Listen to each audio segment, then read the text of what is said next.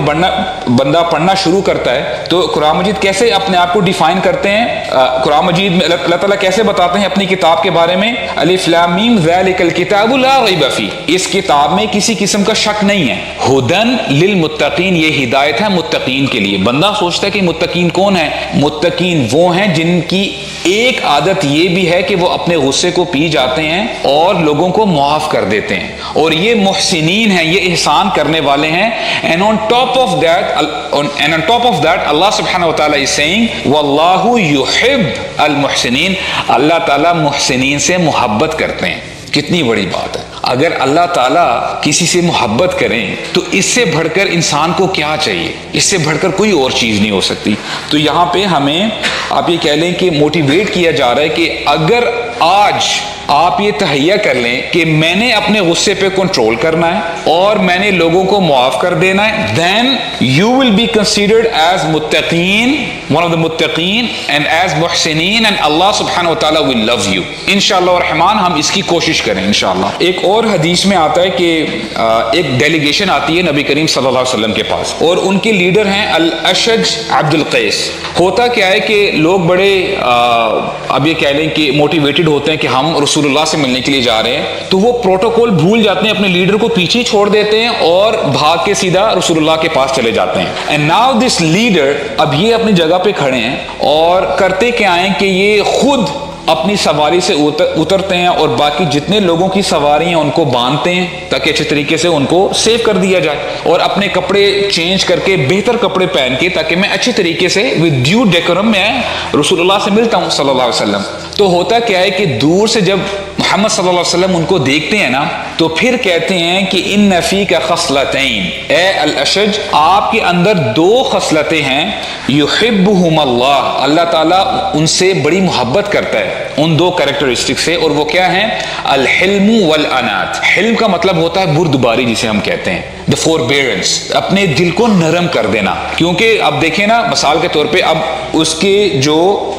Followers تھے, جو باقی لوگ آئے تھے, ہوتا تو یعنی یہ ہونا چاہیے تھا کہ اس کو بڑا غصہ آتا کہ تم نے میرا ویٹ ہی نہیں کیا, لیکن اللہ کے نبی نے ان کی اس کیریکٹرسٹک کو اپریشیٹ کیا کہ آپ کے اندر بردباری ہے, you have forbearance in you. اور الانات کا بڑا زبردست مطلب ہے, اس کا مطلب یہ ہے کہ اپنے ذہن کو ہمیشہ you have to get your blinkers on. ہوتا کیا ہے کہ عموماً جب بندہ غصے میں ہوتا ہے نا, تو اس کی عقل پہ ہم کہتے ہیں نا پردے پڑ جاتے ہیں, اس کو نہیں پتہ چل رہا ہوتا کہ میں کیا کہہ رہا ہوں, اور جب غصہ چلا جاتا ہے تب اس کو احساس ہوتا ہے کہ میں نے یہ کچھ کہہ دیا. تو یہاں پہ جو دو کیریکٹرسٹکس بتائی گئی ہیں, صفات بتائی گئی ہیں, وہ یہ ہیں کہ فوربیرنس, بندہ اپنے اندر نرمی لے کے آئے. اب آپ مجھے بتائیں کہ کیا یہ اپوزٹ نہیں ہے کہ غصہ ایک جگہ پہ رکھیں اور بردباری دوسری جگہ پہ رکھیں؟ It's exactly the opposite, right? اگر بندہ بردبار ہے تو وہ غصے والا نہیں ہو سکتا, all right? اور اگر بندے کے اندر یہ خصلت ہے کہ وہ اپنے ذہن سے ہمیشہ سوچتا رہے کہ کیا میں یہ جو سٹیپ لینے جا رہا ہوں کہ کیا یہ صحیح ہے یا غلط ہے, اور کیا میں جو کہنے جا رہا ہوں اس سے کہیں دوسرے کو تکلیف تو نہیں ہوگی, کہیں اس کو ٹھیس تو نہیں پہنچے گی. تو یہ نبی کریم صلی اللہ علیہ وسلم نے یہ دو کریکٹرسٹکس اس کو اپریشیٹ کیا, اور ہمیں اللہ تعالیٰ سے یہ دعا مانگنی بھی چاہیے, اللہم انی اسألک الحلم والانات, کہ اللہ میں آپ سے سوال کرتا ہوں بردباری کا اور انات کا, کہ میرا ذہن ہمیشہ اچھے طریقے سے سوچتا رہے. صحابہ کرام کے بارے میں آتا ہے کہ قرآن مجید میں آتا ہے, اللہ تعالیٰ فرماتے ہیں وَلَكِنْ كُونُوا رَبَّانِيِّينَ, کہ بنی اسرائیل میں جو مسلمان تھے, مسلمز تھے, ان کے بارے میں اللہ تعالیٰ ان کو آرڈر دے رہے ہیں کہ تم لوگ ربانیین بن جاؤ.